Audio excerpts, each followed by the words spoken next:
प्यारे विद्यार्थियों सत श्री अकाल।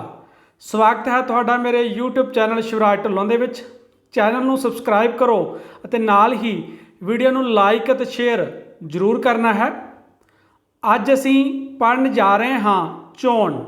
इस पाठ दीआं दो वीडियो मैं पहलां अपलोड कर चुकिया हाँ, जिन्हां विच्चों एक वीडियो बाल मत अधिकार ਅਤੇ उसके पक्ष ਅਤੇ विपक्ष ਵਿੱਚ दलीਲਾਂ ਨਾਲ संबंधित है ਅਤੇ दूसरी वीडियो चोण ढंग ਦੇ ਨਾਲ संबंधित है।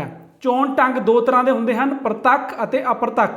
दोनों के अर्थ गुणा ਅਤੇ दोषां बारे पढ़ाया गया है ਅਤੇ इस दी अज की वीडियो ਵਿੱਚ ਅਸੀਂ इस दे प्रश्नां ਅਤੇ उत्तरां की दोहराई बारे पढ़ांगे, जिहदे ਵਿੱਚ 1 नंबर के सवाल, 2 नंबर के, 4 नंबर के और 6 नंबर के सारे सवाल जिहड़े कंप्लीट किए गए हैं।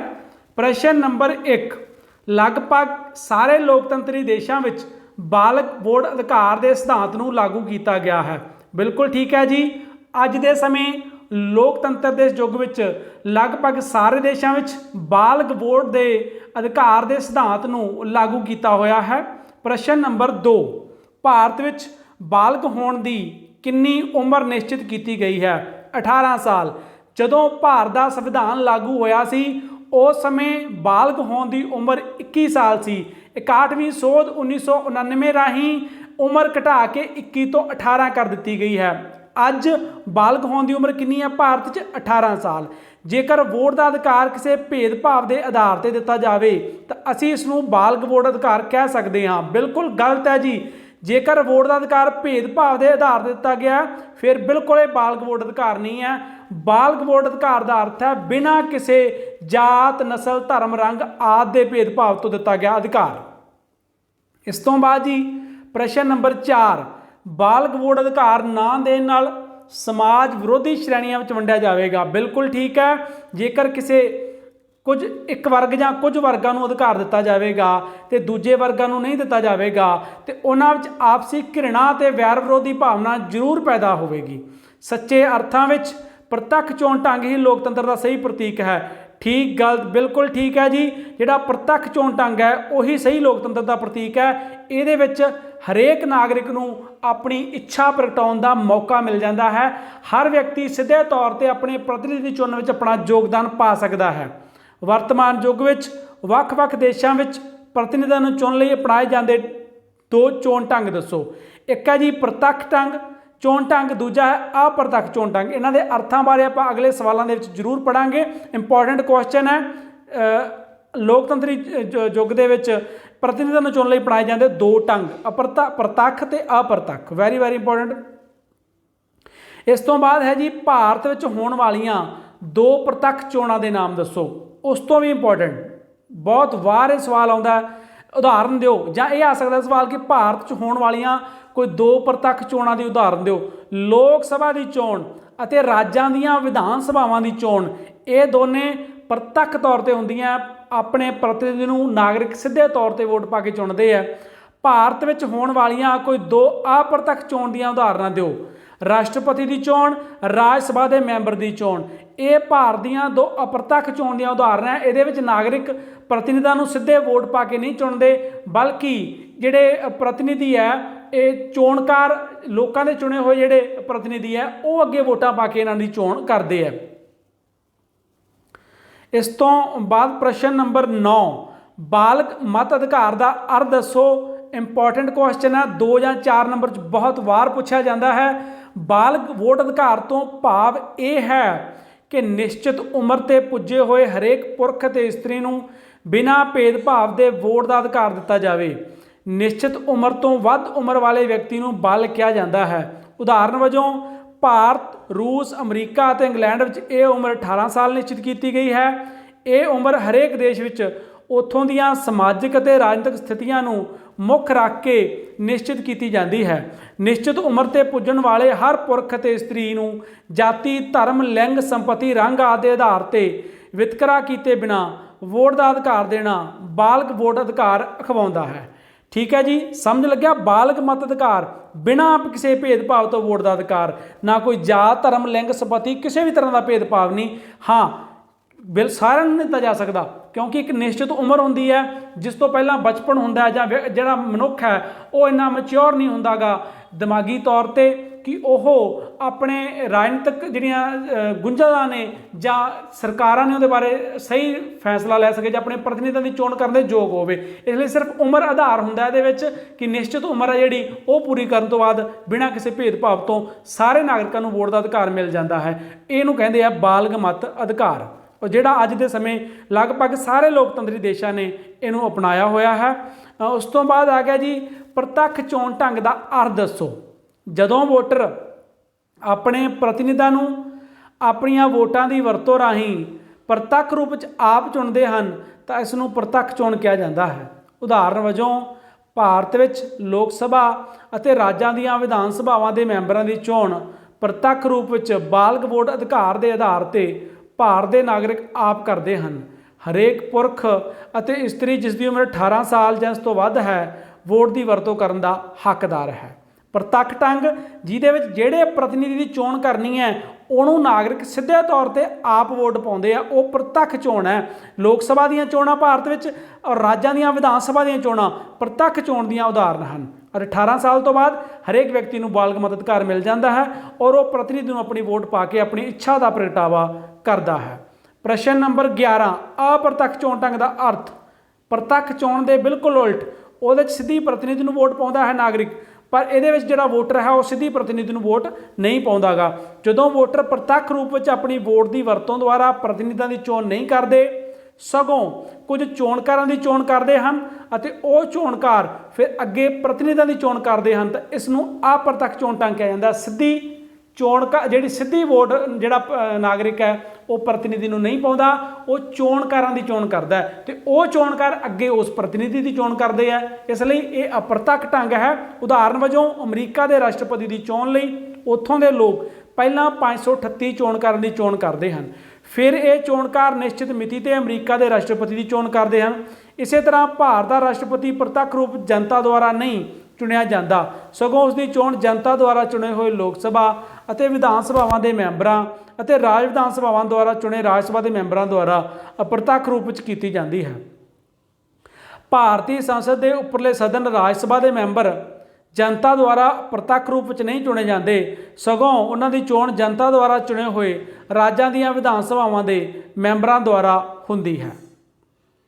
इस तो बाद अगला प्रश्न आ गया जी बालग मत अधिकार के पक्ष विच दलीलां, जिसका संबंध ये प्रश्न तुहानूं 4 नंबर च भी आ सकता, तुसीं कोई 4 पॉइंट लिख देने हैं, 6 नंबर च भी आ सकता, तुसीं 6 तो वध पॉइंट लिख देने हैं। इस तो इलावा इन्हां चों 1-2 नंबर के 1 जां 2-2 नंबर के सवाल भी बहुत सारे बनणगे।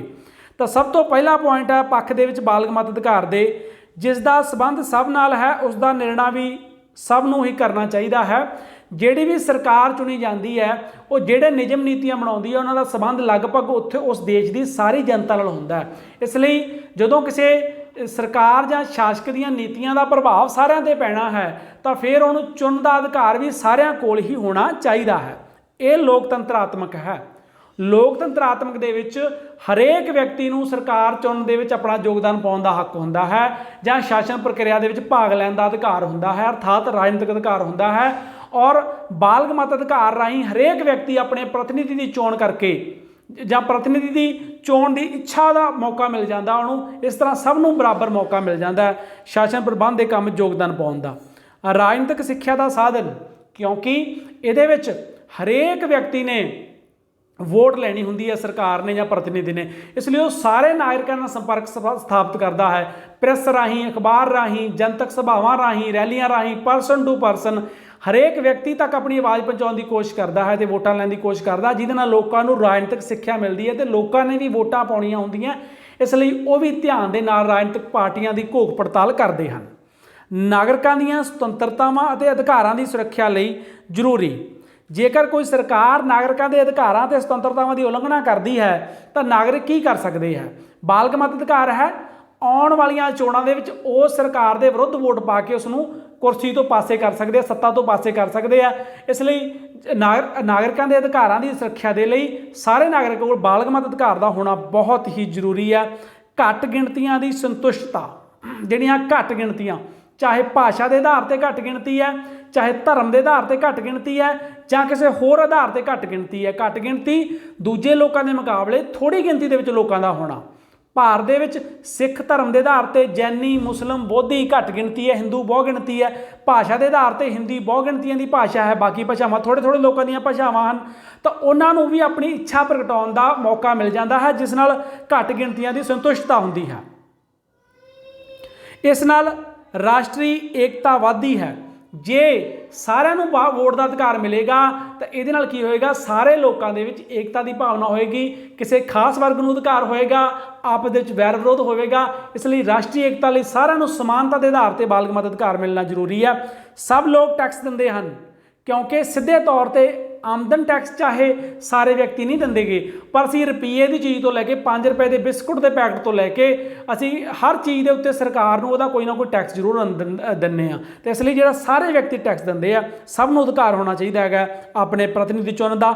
ਵਿੱਦਿਆ ਜਾਂ ਲਿੰਗ ਦੇ ਆਧਾਰ 'ਤੇ ਵੋਟ ਦਾ ਅਧਿਕਾਰ ਦੇਣਾ ਉਚਿਤ ਨਹੀਂ ਹੈ, ਕਿਉਂਕਿ ਬਾਲਗ ਮਤ ਅਧਿਕਾਰ ਦੇ ਵਿੱਚ ਵਿੱਦਿਆ ਜਾਂ ਲਿੰਗ ਨੂੰ ਕੋਈ ਬੇਸ ਨਹੀਂ ਬਣਾਇਆ ਜਾਂਦਾ ਗਾ, ਬਿਨਾਂ ਕਿਸੇ ਇਹਨਾਂ ਚੀਜ਼ਾਂ ਦੇ ਭੇਦਭਾਵ ਤੋਂ ਅਧਿਕਾਰ ਦਿੱਤਾ ਜਾਂਦਾ ਹੈ। ਜੇ ਵਿੱਦਿਆ ਨੂੰ ਬਣਾਇਆ ਜਾਂਦਾ ਹੈ ਤਾਂ ਅਨਪੜ੍ਹ ਵਿਅਕਤੀ ਵਾਂਝਾ ਰਹਿ ਜਾਂਦਾ ਇਸ ਅਧਿਕਾਰ ਤੋਂ। ਅਨਪੜ੍ਹ ਵਿਅਕਤੀ ਦੀ ਵੀ ਆਪਣੀ ਸੋਚ ਹੁੰਦੀ ਹੈ, ਉਹ ਵੀ ਆਪਣਾ ਯੋਗਦਾਨ ਪਾ ਸਕਦਾ ਹੈ।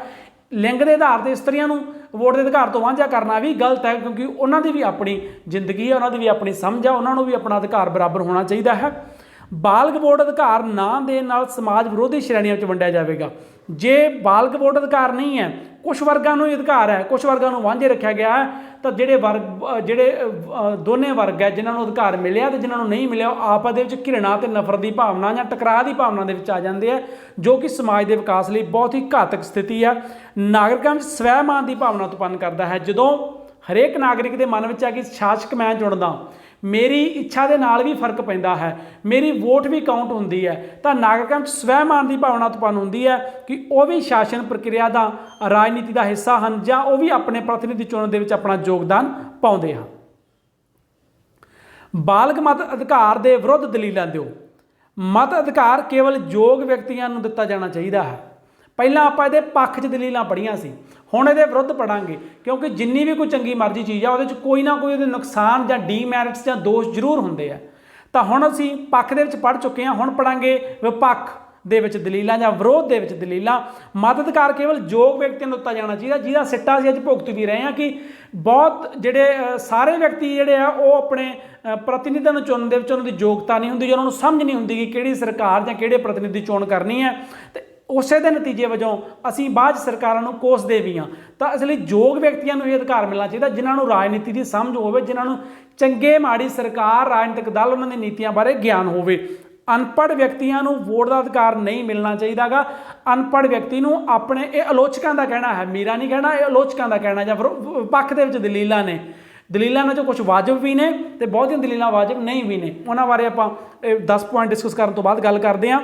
ਅਨਪੜ੍ਹ ਵਿਅਕਤੀ ਨੂੰ ਆਪਣੇ ਆਲੇ ਦੁਆਲੇ ਬਾਰੇ, ਰਾਜਨੀਤਿਕ ਵਿਵਸਥਾ ਬਾਰੇ, ਅੰਤਰਰਾਸ਼ਟਰੀ ਮੁੱਦਿਆਂ ਬਾਰੇ, ਪਾਰਟੀਆਂ ਦੇ ਚੋਣ ਏਜੰਡਿਆਂ ਬਾਰੇ ਪੂਰਾ ਗਿਆਨ ਨਹੀਂ ਹੁੰਦਾ ਗਾ।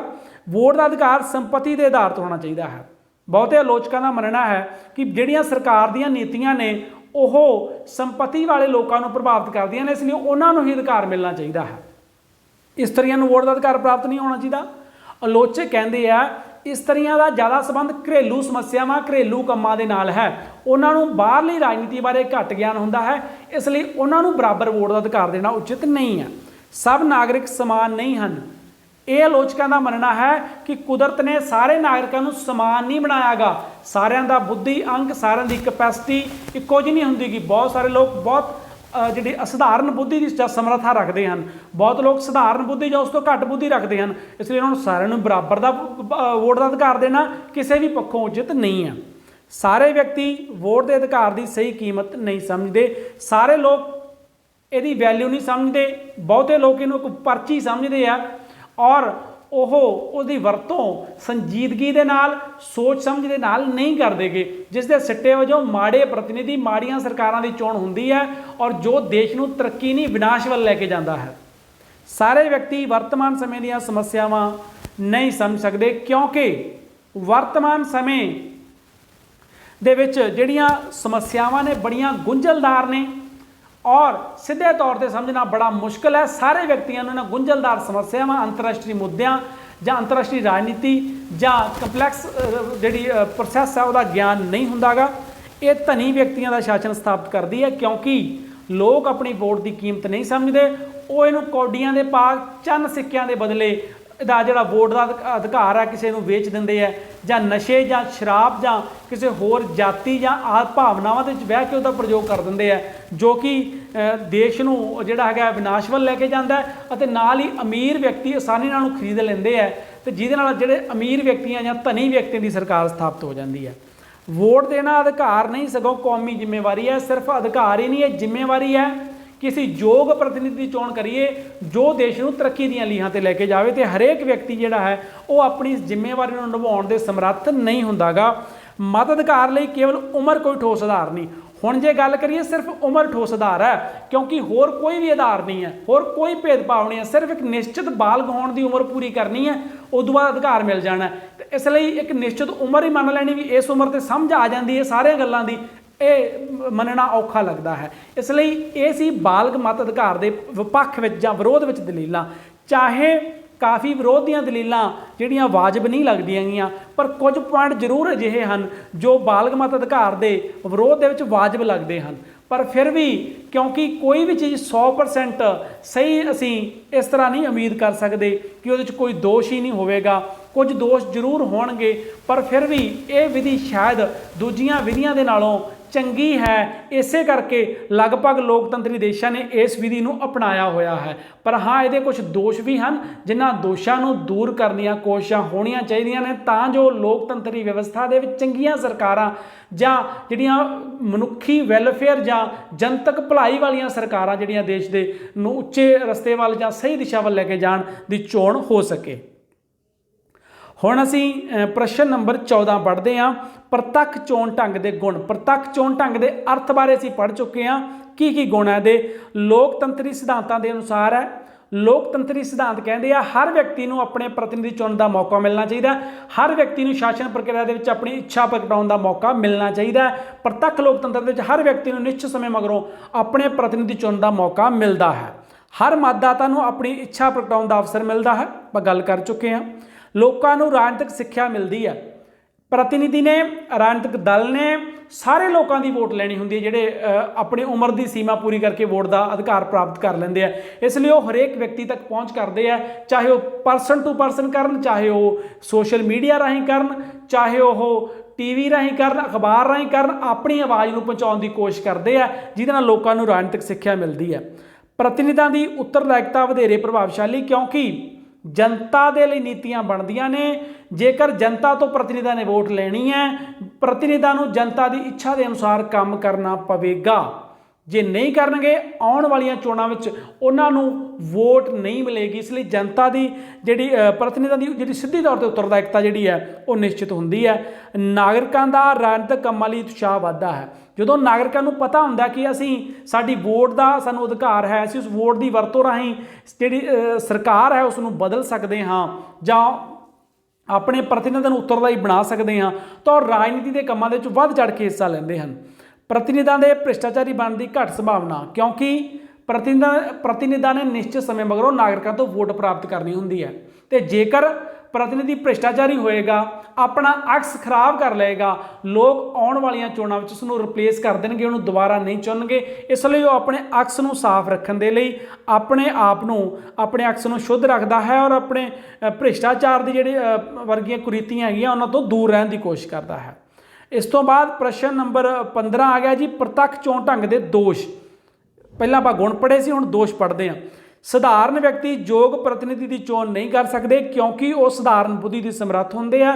उन्हां कोले राजनीति दीआं गुंझलां नूं समझण दी समर्था होंदी है अते वो राष्ट्रीय अंतरराष्ट्रीय मुद्दों बारे नहीं जानते, कि जिस करके उन्हां नूं सही प्रतिनिधि की चोण करने विच मुश्किल आउंदी है। राजनीतिक दलों का मंदा प्रभाव। राजनीतिक दलों का इक्को एक उद्देश सत्ता प्राप्त करना होंदा। सत्ता प्राप्ति लिए कई तरह के गठजोड़ सच नूं झूठ, झूठ नूं सच बनाने की कोशिश करते हैं, जिस दे सिट्टे वजों राजनीतिक दलों का, प्रतिनिधियों का ते नागरिकों के जिहड़े किरदार है उहदे विच गिरावट आउंदी है, जिहड़ा राजनीतिक दलों का मंदा प्रभाव पैंदा है। झगड़ियां की संभावना असीं आम देखते हैं। प्रतੱਖ चोणां दे विच ਸਾਰੇ ਨਾਗਰਿਕਾਂ ਦੀ ਵੋਟ ਪੈਣੀ ਹੁੰਦੀ ਹੈ। ਹਰ ਥਾਂ ਤੇ ਬੂਥ ਬਣਦਾ ਔਰ ਜਿੱਥੇ ਰਾਜਨੀਤਿਕ ਦਲਾਂ ਦੇ ਜਿਹੜੇ ਵਰਕਰ ਨੇ ਉਹਨਾਂ ਦੇ ਵਿੱਚ ਬਹੁਤ ਵਾਰ ਜਿਹੜਾ ਸੰਘਰਸ਼ ਦੇਖਣ ਨੂੰ ਮਿਲਦਾ, ਟਕਰਾਅ ਦੇਖਣ ਨੂੰ ਮਿਲਦਾ, ਜੋ ਕਈ ਵਾਰੀ ਹਿੰਸਾ ਜਾਂ ਖੂਨੀ ਰੂਪ ਵੀ ਧਾਰਨ ਕਰ ਲੈਂਦਾ ਹੈ। ਇਹ ਢੰਗ ਬਹੁਤ ਖਰਚੀਲਾ ਹੈ ਕਿਉਂਕਿ ਸਾਰੇ ਨਾਗਰਿਕਾਂ ਦੀ ਵੋਟ ਲੈਣੀ ਆ। ਹਰ ਥਾਂ ਬੂਥ ਬਣਾਉਣਾ ਪਊਗਾ, ਹਰ ਥਾਂ ਕਰਮਚਾਰੀਆਂ ਦੀ ਡਿਊਟੀ ਲਾਉਣੀ ਪਊਗੀ, ਲਾਅ ਐਂਡ ਆਰਡਰ ਨੂੰ ਮੇਨਟੇਨ ਕਰਨ ਦੇ ਲਈ ਕੋਸ਼ਿਸ਼ਾਂ ਕਰਨੀਆਂ ਪੈਣਗੀਆਂ, ਕਰਮਚਾਰੀਆਂ ਨੂੰ ਨਿਯੁਕਤ ਕਰਨਾ ਪਏਗਾ। ਬਹੁਤ ਸਾਰਾ ਧਨ ਅਤੇ ਜਿਹੜੀ ਬਰਬਾਦੀ ਤਾਂ ਧਨ ਦੀ ਅਤੇ ਸਮੇਂ ਦੀ ਬਰਬਾਦੀ ਜਿਹੜੀ ਇਸ ਪ੍ਰੋਸੈਸ ਦੇ ਵਿੱਚ ਹੋ ਜਾਂਦੀ ਹੈ। ਮਤਦਾਤਾਵਾਂ ਅਤੇ ਉਮੀਦਵਾਰਾਂ ਵਿੱਚ ਪ੍ਰਤੱਖ ਸੰਪਰਕ ਦੀ ਘੱਟ ਸੰਭਾਵਨਾ। ਜਿਹੜੇ ਮਤਦਾਤਾ ਨੇ ਜਾਂ ਉਮੀਦਵਾਰ ਨੇ ਉਹਨਾਂ 'ਚ ਪ੍ਰਤੱਖ ਸੰਪਰਕ ਕਿਉਂ ਨਹੀਂ ਹੁੰਦਾ? ਕਿਉਂਕਿ ਹਰ ਚੋਣ ਦੇ ਵਿੱਚ ਸਾਰੇ ਨਾਗਰਿਕਾਂ ਦੀਆਂ ਵੋਟਾਂ ਪਾਉਣੀਆਂ ਹੁੰਦੀਆਂ ਪ੍ਰਤੱਖ ਤੌਰ ਤੇ, ਔਰ ਚੋਣ ਖੇਤਰ ਦੇ ਵਿੱਚ ਜਿਹੜੇ ਪ੍ਰਤੀਨਿਧੀ ਆ ਉਹਨਾਂ ਦੀ ਗਿਣਤੀ ਕਾਫੀ ਜ਼ਿਆਦਾ ਹੋ ਜਾਂਦੀ। ਜਿਵੇਂ ਇੱਕ MLA ਲਈ ਘੱਟੋ ਘੱਟ 10 ਲੱਖ ਦੀ ਗਿਣਤੀ ਹੁੰਦੀ ਹੈ। 10 ਲੱਖ ਬੰਦੇ ਨਾਲ ਸਿੱਧੇ ਤੌਰ ਤੇ ਸੰਪਰਕ ਸਥਾਪਿਤ ਕਰਨਾ ਇੱਕ ਵਿਅਕਤੀ ਦੇ ਲਈ ਕਾਫੀ ਮਹਿੰਗਾ ਅਤੇ ਮੁਸ਼ਕਿਲ ਹੁੰਦਾ ਹੈ। ਕਾਬਲ ਵਿਅਕਤੀ ਚੋਣ ਲੜਨ ਤੋਂ ਸੰਕੋਚ ਕਰਦੇ ਹਨ। ਇਹ ਆਮ ਹੀ ਆਰੋਪ ਲੱਗਦਾ ਹੈ ਕਿ ਰਾਜਨੀਤੀ ਇੱਕ ਗੰਦੀ ਖੇਡ ਹੈ। ਇਹਦੇ ਵਿੱਚ ਸੱਚ ਨੂੰ ਝੂਠ, ਝੂਠ ਨੂੰ ਸੱਚ ਬਣਾਇਆ ਜਾਂਦਾ ਹੈ, ਜੋ ਕਿ ਧਨੀ ਵਿਅਕਤੀ, ਸ਼ਾਤਰ ਵਿਅਕਤੀ ਜਾਂ ਗਿਰੇ ਹੋਏ ਕਿਰਦਾਰ ਦੇ ਵਿਅਕਤੀ ਲਈ ਬੜੀ ਆਸਾਨ ਗੱਲ ਹੈ। ਪਰ ਇੱਕ ਉੱਚ ਕੋਟੀ ਦੇ ਵਿਦਵਾਨ ਦੇ ਲਈ, ਸੁਲਝੇ ਸੂਝਵਾਨ ਵਿਅਕਤੀ ਦੇ ਲਈ ਇਹ ਬੜਾ ਹੀ ਮੁਸ਼ਕਿਲ ਕੰਮ ਹੈ, ਜਾਂ ਉਸ ਦਾ ਜ਼ਮੀਰ ਅਜਿਹਾ ਕੰਮ ਕਰਨ ਲਈ ਉਸਨੂੰ ਅਲਾਉ ਨਹੀਂ ਕਰਦਾਗਾ। ਤਾਂ ਉਹ ਕੀ ਕਰਦਾ ਹੈ? ਕਿਉਂਕਿ ਉਹ ਮਾੜੇ ਲੋਕਾਂ ਵਾਂਗ ਮਾੜੇ ਕੰਮ, ਸੱਚ ਨੂੰ ਝੂਠ, ਝੂਠ ਨੂੰ ਸੱਚ ਨਹੀਂ ਬਣਾ ਸਕਦਾਗਾ। ਤਾਂ ਉਹ ਇਸ ਗੰਦੀ ਖੇਡ ਤੋਂ ਦੂਰ ਰਹਿੰਦਾ ਹੈ, ਜਿਸ ਨਾਲ ਦੇਸ਼ ਜਿਹੜਾ ਹੈ ਉਹ ਕਾਬਲ ਵਿਅਕਤੀ ਜਿਹੜੇ ਹੈਗੇ ਆ ਉਹਨਾਂ ਦੀਆਂ ਸੇਵਾਵਾਂ ਤੋਂ ਵਾਂਝਾ ਰਹਿ ਜਾਂਦਾ ਹੈ। ਇਹ ਸੀ ਜੀ ਪ੍ਰਤੱਖ ਚੋਣ ਢੰਗ ਦੇ ਦੋਸ਼। ਹੁਣ ਅਸੀਂ ਪੜਾਂਗੇ ਅਪ੍ਰਤੱਖ ਚੋਣ ਢੰਗ ਦੇ ਗੁਣ। ਇਹ ਸਾਰੇ ਪ੍ਰਸ਼ਨ ਤੁਹਾਨੂੰ 4 ਨੰਬਰ 6 ਨੰਬਰ ਦੇ ਵਿੱਚ ਆ ਸਕਦੇ ਆ।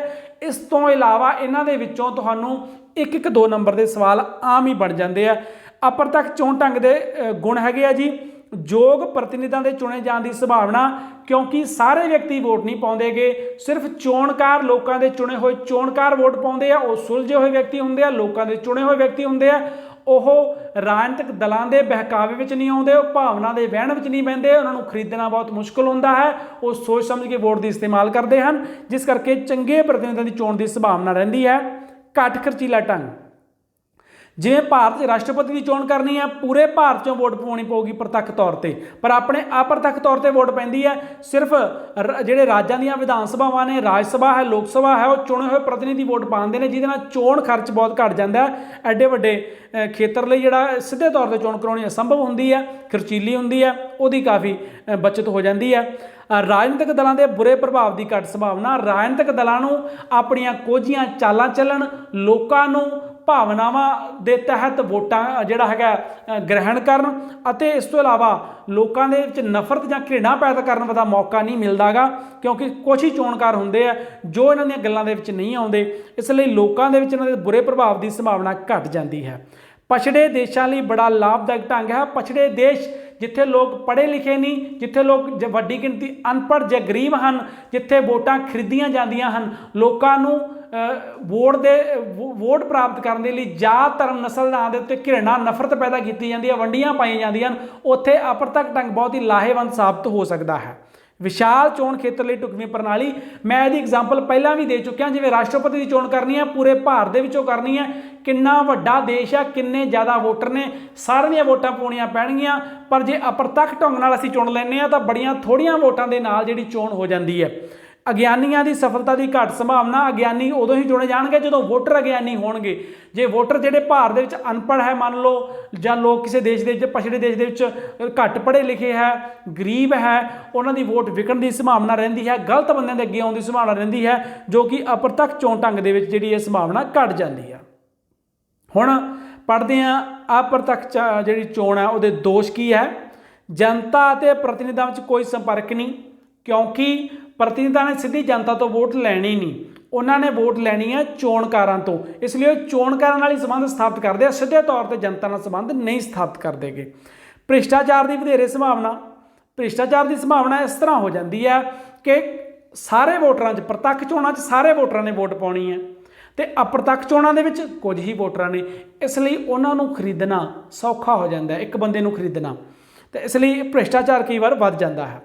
ਜਨਤਾ ਨੂੰ ਰਾਜਨੀਤਿਕ ਸਿੱਖਿਆ ਨਹੀਂ ਮਿਲਦੀ। ਜਨਤਾ ਨੂੰ ਰਾਜਨੀਤਿਕ ਸਿੱਖਿਆ ਉਦੋਂ ਮਿਲਦੀ ਹੈ ਜਦੋਂ ਪ੍ਰਤੀਨਿਧੀ ਨੇ ਜਨਤਾ ਤੋਂ ਵੋਟ ਲੈਣੀ ਹੈ ਤੇ ਜਿਹੜਾ ਪ੍ਰਤੀਨਿਧੀ ਹੈ ਉਹ जनता ਨੂੰ ਆਪਣੀਆਂ ਨੀਤੀਆਂ ਜਿਹੜੀਆਂ ਸਮਝਾਉਣ ਦੀ ਕੋਸ਼ਿਸ਼ ਕਰਦਾ, ਆਪਣੀ ਆਵਾਜ਼ ਪਹੁੰਚਾਉਣ ਦੀ ਕੋਸ਼ਿਸ਼ ਕਰਦਾ। ਜੇਕਰ ਜਨਤਾ ਤੋਂ ਵੋਟ ਹੀ ਨਹੀਂ ਲੈਣੀ ਤਾਂ ਪ੍ਰਤੀਨਿਧੀ ਇਹ ਕੰਮ ਨਹੀਂ ਕਰਦਾ, ਜਿਹਦੇ ਨਾਲ ਜਨਤਾ ਨੂੰ ਰਾਜਨੀਤਿਕ ਸਿੱਖਿਆ ਨਹੀਂ ਮਿਲਦੀਗੀ।